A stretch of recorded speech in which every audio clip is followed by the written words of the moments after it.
pada lahan ini, pemilik lahan menanam sekaligus melon Delo 65 dan juga menanam semangka. Pada saat awal penanaman, pemilik lahan memberikan ketika sahabat tani memberikan pupuk coko susulan pada saat musim kemarau.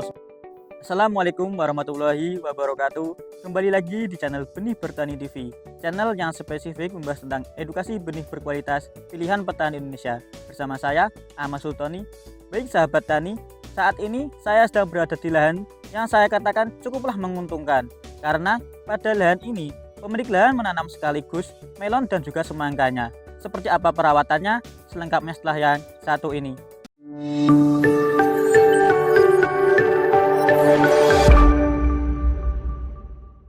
Baik sahabat tani, kali ini saya sedang berada di Kecamatan Dukun, Kabupaten Magelang. Dan kali ini saya sedang berada di lahan yang saya katakan cukuplah produktif.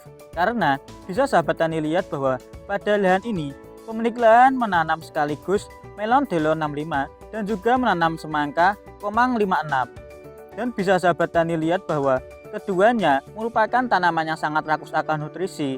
Akan tetapi untuk tingkat pertumbuhan dan juga perkembangan buah tanaman melon dan juga semangkanya masih cukuplah maksimal.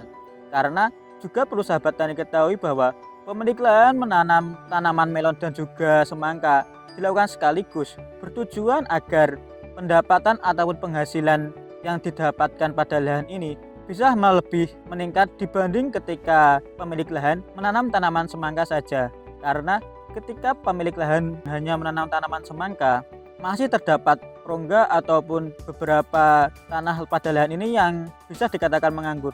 Dan pada lahan ini pemilik lahan menanam sekaligus melon Delo 65 pada lahan ini. Dan dengan penanaman sekaligus tersebut, bisa sahabat tani lihat bahwa walaupun dengan tanaman keduanya merupakan boros akan nutrisi, untuk tingkat pertumbuhan dan juga perkembangan tanaman dan juga buah dari delon masih tetap cukuplah maksimal.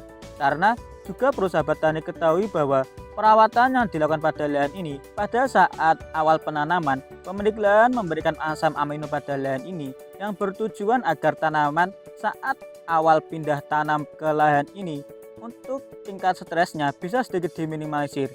Karena dengan pemberian asam amino, hal ini bertujuan agar untuk tanaman yang baru ditanam pada lahan ini bisa dibantu untuk pertumbuhan pada saat awal pertumbuhannya. Lalu ketika tanaman pada lahan ini sudah berusia sekitar 15 hari, pemilik lahan memberikan pupuk kocor kedua, yakni dengan menggunakan KNO merah dan juga asam humat pada lahan ini. Karena dengan pemberian KNO merah, hal ini bertujuan agar untuk tingkat pertumbuhan tanaman pada lahan ini bisa dimaksimalkan. Dan dengan pemberian asam humat, hal ini bertujuan agar sifat fisik dan juga biologi pada tanah bisa sedikit diperbaiki.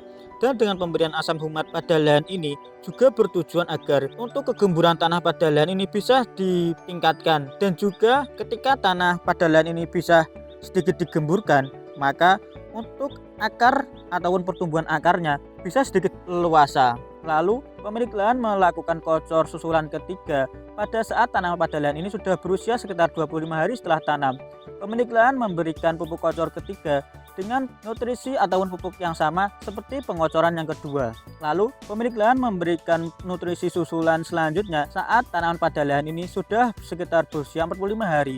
Pemilik lahan memberikan pupuk kocor susulannya setelah dilakukan seleksi buah. Dan pemilik lahan memberikan KNO merah dan juga KNO putih dengan dosis 2 kg dan juga 2 kg. Hal ini agar pertumbuhan buah pada lahan ini bisa tetap meningkat. Lalu walaupun tanaman pada lahan ini ditanami melon dan juga semangka secara berbarengan, akan tetapi untuk tingkat pertumbuhan dan juga perkembangan buahnya masih tetap maksimal. Karena pemilik lahan juga memberikan pupuk cokol susulannya pada saat sudah berusia 25 hari setelah tanam. Pemilik lahan memberikan pupuk cokol susulannya di lubang susulan. Pemilik lahan memberikan pupuk cokol susulannya yakni dengan memberikan NPK Compassion dan juga Vertipos sebanyak 15 kg dan juga 15 kg. Lalu pemilik lahan memberikan pupuk cokol susulannya pada saat tanaman pada lahan ini sudah berusia sekitar 55 hari setelah tanam. Pemilik lahan memberikan pupuk cokol susulannya sama seperti sebelumnya, yakni dengan NPK dan juga Vertipos. Akan tetapi pemilik lahan menambahkan pupuk KCL sebanyak 20 kg. Lalu sedikit catatan dari saya, Ketika sahabat tani memberikan pupuk coko susulan pada saat musim kemarau seperti saat ini, sahabat tani perlu memberikan pengecar ataupun air pada lahan sahabat tani agar pupuk yang sahabat tani berikan bisa diserap oleh tanaman. Lalu pemilik lahan juga secara rutin melakukan perawatan, yakni dengan penyepraian saat tanaman pada lahan ini sudah berusia 7-14 hari. Pemilik lahan melakukannya setiap 3 hari sekali dengan memberikan mancozeb biru dan ditambah dengan Trivia 1 sendok. Dan juga pemilik lahan melakukan penyepraian tersebut memberikan abamectin, yakni dengan triton. Lalu pemilik lahan juga melakukan penyepraian nutrisi dengan memberikan pupuk daun bambu hijau.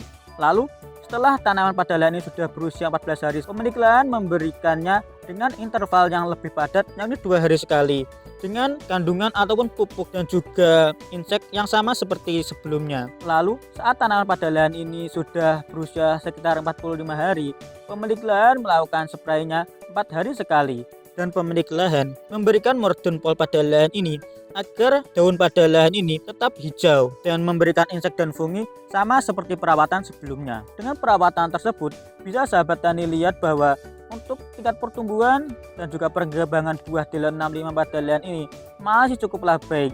Dan juga perlu sahabat tani ketahui bahwa walaupun tanaman melon Delon 65 pada lahan ini sudah berusia sekitar 65 hari, akan tapi untuk serangan virus ataupun bercak daun dan kresek daun masih saya katakan cukuplah minim.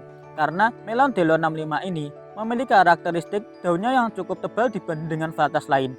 Dan melon Delon 65 ini juga memiliki karakteristik batang ataupun sulurnya memiliki bulu ataupun serabut yang cukup padat. Dengan karakteristik tersebut, maka untuk serangan hama ataupun serangan penyakit pada lahan melon akan bisa sedikit minimalisir. Lalu juga perlu sahabat tani ketahui bahwa tanaman melon Delon 65 ini memiliki karakteristik buahnya mudah mengenet dan memiliki daging yang cukup tebal, yakni dagingnya bisa mencapai 6 cm. Hal ini secara tidak langsung ketika buah melon pada lahan sahabat tani memiliki karakteristik mudah mengenet dan dagingnya cukup tebal, maka buah melon ini sangat disukai oleh pasar. Dan dengan karakteristik tersebut, maka buah melon Delon 65 ini untuk bobotnya akan lebih berbobot dibanding dengan melon varietas lainnya. Mungkin sedikit kesimpulan dari saya, melon Delon 65 ini sangat rekomendasi bagi sahabat tani untuk tanam, karena bisa sahabat tani lihat bahwa pada lahan ini walaupun ditanam bersamaan dengan semangka, akan tetapi untuk tingkat pertumbuhan dan juga perkembangan buah dan tanamannya masih cukuplah baik. Lalu saya juga sangat merekomendasikan bagi sahabat tani untuk menanam melon Delon 65 pada lahan sahabat tani, karena dengan karakteristik daunnya yang lebih tebal dan batang ataupun sulurnya memiliki serabut ataupun bulu halus yang cukup padat, maka untuk serangan hama ataupun serangan penyakit akan bisa sedikit diminimalisir.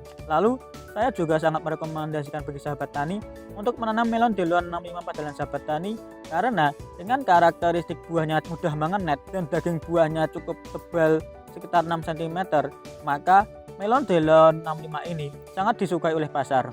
Mungkin sedikit saran dari saya, ketika sahabat tani ingin meniru penanaman pada lahan ini seperti penanaman melon dan juga tumpang sari dengan buah semangka, saya sangat menyarankan bagi sahabat tani untuk memperhatikan nutrisi yang diberikan, karena kedua tanaman ini sangat rakus akan nutrisi. Dan ketika sahabat tani tidak memperhitungkan pemberian nutrisinya, maka buah melon dan juga buah semangka yang sahabat tani tanam tidak akan tumbuh dan juga berkembang secara maksimal. Mungkin sekian video kali ini. Jika video kali ini dirasa bermanfaat, bisa klik share, komen, dan juga subscribe. Sekian dari saya akhiri. Wassalamualaikum warahmatullahi wabarakatuh.